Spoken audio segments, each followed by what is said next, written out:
आपण आलेलो इथं वाघाचा आखाडा. वाघाचा आखाडा राहुरी. तारीख किती असेल आज?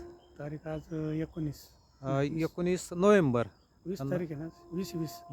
बरं हां. तर इथं आपण कॅनलला खेटून उभं आहे बघा. हां. पूर्ण किती क्षेत्र आहे आपलं हे सगळं? हे 4 एकर आहे. 4 एकर क्षेत्र आहे. बोर किती झालेले आहे आपल्या या क्षेत्रामध्ये अगोदर? त्याच्यात 3 बोर झाले. 3 बोर झालेले. आता मी पूर्ण क्षेत्र आज चेक केलेलं आहे. हां. म्हणजे आता तसं पाहिलं तर पावसाळा संपलेला आहे थोडक्यात. हां. तर ती विहीर दाखवली ना आपली, हां. तर विहिरीला पाणी नाही दाखवलेलं. आणि नाही. दुसरा आपल्या ह्या कोपऱ्यात एक बोर आहे. त्या बोरला 1.25 इंचाच्या आतच पाणी. हां, बरोबर आहे. आणि याच्या व्यतिरिक्त आपल्या क्षेत्रात पुढंच काही नाही. नाही. नाही म्हणजे ह्या वावरात बोर घेणंच नको. म्हणजे तुम्ही किती पैसा खर्च केला तर काही उपयोगाचं नाही. हं.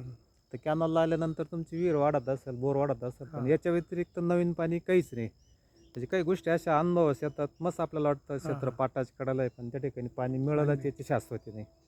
आणि मी तुम्हाला एका वाक्यात सांगितलं की ह्या वावरात बोर विहीर सगळं तुमचं झालेलं आहे. हां. नवीन काही होणार पण नाही आणि पुढं भविष्यात पण काही करू नका. हं. त्यासाठी हा व्हिडिओ बनवण्याचं खास कारण. आभारी. वाघाचा आखाडा.